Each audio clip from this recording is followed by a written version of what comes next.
This video covers section 4.2 on logarithmic functions. If you remember back in section 4.1, we learned about exponential functions, which had the equation y equals b to the x. And the graph of an exponential function looks like this. It had this shape that flows through the ordered pair 0, 1. It also had a y equals 0 as the horizontal asymptote. Since this function is 1 to 1, meaning it passes a horizontal line test, that means it should have an inverse. So if we needed to find the inverse of this function, we start with y equals b to the x. We would interchange the x and the y, so this would become x equals b to the y. And then our next step is to solve for y. So in order to solve for the exponent, we have to define a new function. This new function is called a logarithmic function.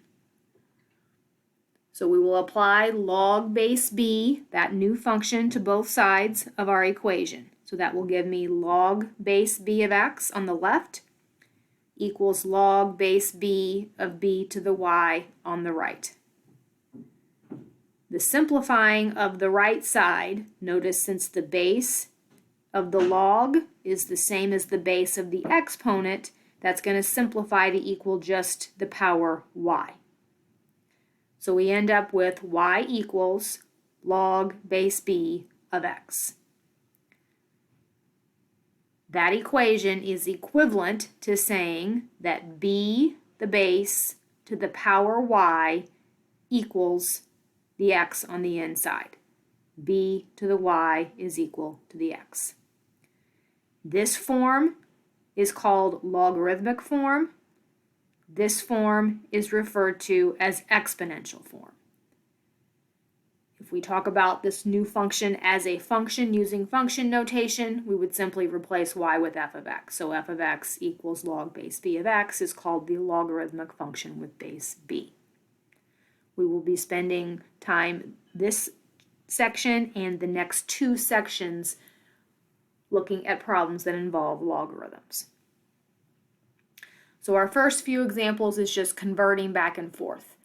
If you're given log form, can you put it into exponential form? And if you're given exponential form, can you come back to log form? We need to be very comfortable with doing that and understand how that works in order to understand effectively the next two sections of this chapter. So our first example says 2 equals log base 9 of x. They're just simply asking you to convert to exponential form. So this is log form. So this would convert as the base of the log, 9, raised to the power of 2 equals x. It's kind of like a little circle. If you start here with the base, raise it to this exponent, and then equal it back to what's inside over here. So 9 to the second equals x is your exponential form. Same thing on part B. Log base 5 of 125 equals y would mean 5 to the power of y equals 125. The next few examples, we're going the other direction. We're going backwards. They're giving us exponential form. 5 to the negative third equals 1 over 125. We're asked to convert, it should say convert to log form. This is exponential form. This direction should say convert to logarithmic form. All right, so our exponent, which is 3, that would equal, that's what the logarithm equals. So negative 3 equals log base 5. So the base of the exponent is this base of the logarithm. So negative 3 equals log base 5 of what's on the other side of the equation, 1 over 125. In part B, we have the cubed root of 64, which would mean that the exponent is 1/3. We need to write it using an exponent before we can convert. So again, the exponent, 1/3, equals logarithm base 64, because that's the base of the exponent, of the number on the other side, 4. In part C, the exponent is 3, so 3 equals log base b of 343.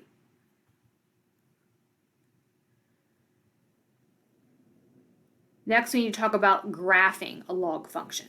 So since we know that exponential functions and log functions are inverses, they have the same relationship as any other inverse functions would, like we talked about back in chapter 2. So here we're asked to graph f of x equals 3 to the x and g of x equals log base 3 of x on the same rectangular coordinate system. These are inverses of each other. So 3 to the x would be this graph, our exponential graph, going through 0, 1, and then the other ordered pair would be at 1, 3, right here. So if I reverse the ordered pairs, remember the result should be a reflection across this diagonal line y equals x. So this ordered pair is 0, 1. If you flip that around, it becomes 1, 0 and ends up right here. The other ordered pair was 1, 3. So when I reverse those around, I get 3, 1. So that would be over here. So then this would be my graph through those 2 points of my y equals log base 3 of x.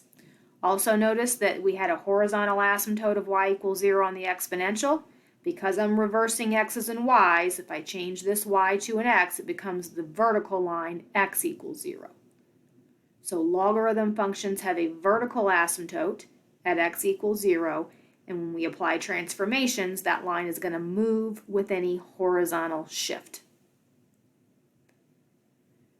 Remember, domain of an exponential was all reals. The range in this case would have been 0 to infinity. In a log function, those get reversed.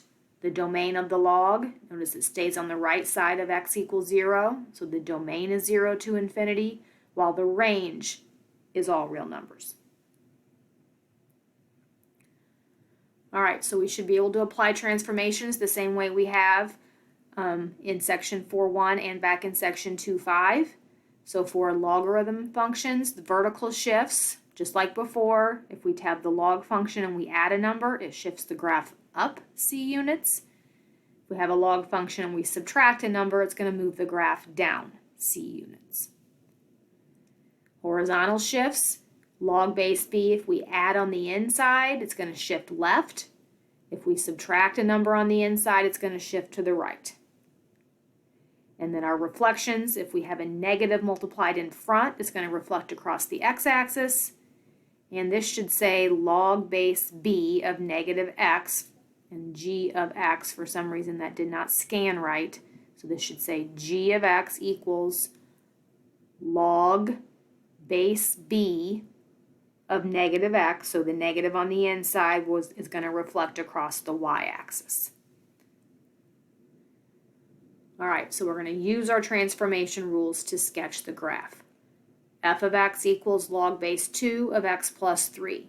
So this will follow the basic shape of the log base 2 graph, which I've drawn over here as the dotted curve. 1, 0, and 2, 1. This is my log base 2 starting point. And my transformation, because I'm adding 3 on the inside, is going to move it left 3, which means since that's a horizontal shift, it's going to move my vertical asymptote left 3. So my vertical asymptote is going to end up back here at x equals negative 3. And then this point is going to get picked up and move 1, 2, 3. And then this point does the same, moves left 1, 2, 3. So my new graph has the same shape over here. Notice the entire graph is on the right side of that vertical asymptote, so the domain is negative 3 to infinity, and the range of a log function is always all real numbers. Our next example, f of x equals 2 minus log base 3 of x. We could rearrange this to help us see the transformations a little bit clearer. Just basically take this 2 and put it at the back of the log function. So you'd have negative log base 3 of x listed first, and then add the 2 behind it instead of in front. So again, this is log base 3. Yeah, so y equals log base 3 of x is our starting point. So the 1, 0, and the 3, 1 point right here. The transformations are, we're going to reflect across the x-axis because of the negative in the front.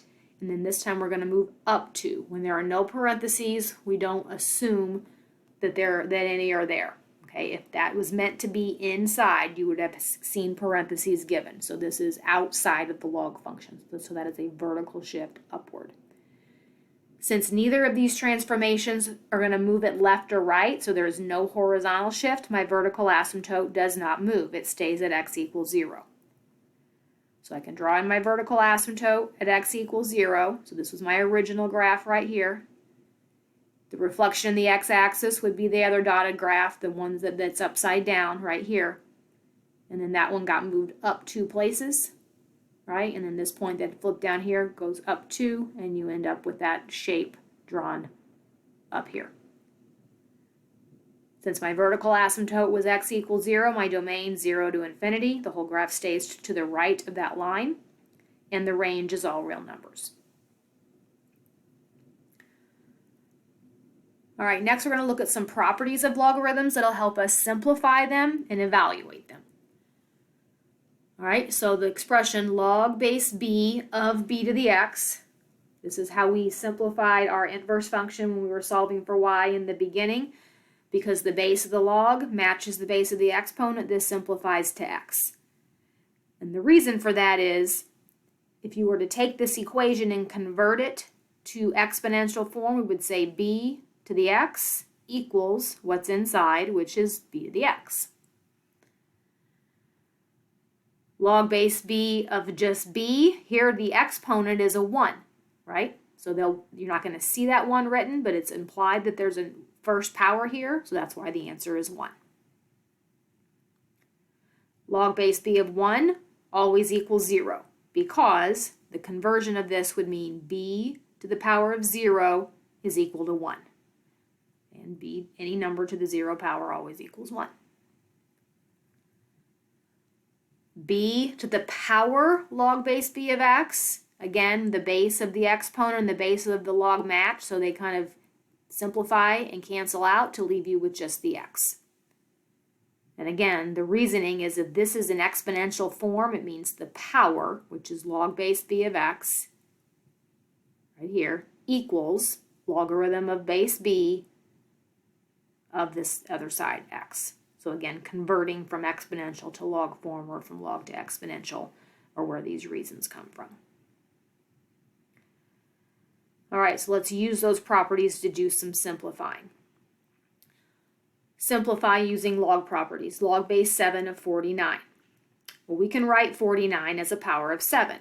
That would mean log base 7. We can change 49 to be 7 squared. So if I can make the base of the log match the base of the exponent here, the answer is just the exponent, 2. Same thing on part B. Log base b of 1/6. I can rewrite 1/6 as 6 to the negative first power. Just bring it to the numerator, makes the power negative. So since the base matches the base, the answer is the exponent, -1. Log base 10 of the square root of x. Radicals can be changed to exponents. They change to fractional powers. So this would mean log base 10 of 10 to the power of 1/2. Since the base is matched, the answer is 1/2. Part D, log base 81 of 9. I have to change this number. I cannot change the base. So I have to change 9 into something that involves 81. Well, to get 9, we would be square rooting 81. So I can change 9 to the square root of 81. Again, square root means the power is 1/2, so this answer is also 1/2. And then part E, base 4 to the power log base 4 of 3. Again, the base of the exponent matches the base of the log, so the answer is 3. All right, there are 2 types of logarithms that are more common than others, and these are the 2 that you'll have keys on your calculator, probably just on the keyboard, that are visible and you can use easily. The first one is called the common log, and that is a logarithm that has a base 10. And a lot of times when the base is 10, you usually won't see the 10 written. It'll just be written log of x. So anytime you just see log of x with no base written, that is assumed, that's understood to be a base 10 logarithm. The other one is called the natural log, y equals log base e, that number we talked about in the last section, that 2.718, etc., that irrational number. So when the base of the log is the e value, log base e of x, we call it natural log and we use the symbol ln. So y equals ln, or natural log of x. This is just understood that this is a logarithm that has base e. So we can use our properties along with those definitions. Log of 10 to the 8th. Remember, when the word log is here with no base, it's assumed to be a base 10. So if this base is 10 and this is 10, the answer should be 8. You can check that on your calculator. You can press the key that says LOG on it, the one right next to the 7 on the TI-89. And then in the box, just type 10 to the power 8 and hit enter, and it should give you 8.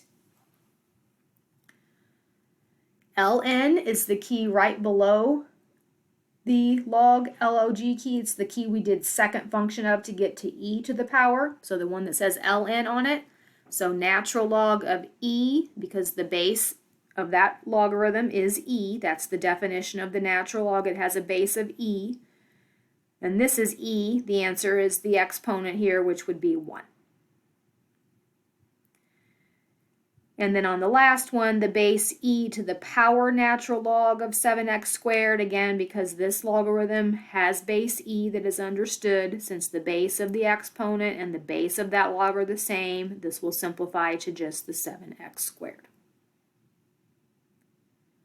So we'll be talking a lot more about utilizing log properties and the definition of a log in the next two sections that follow, section 4.3 and 4.4. However, this is the end of section 4.2.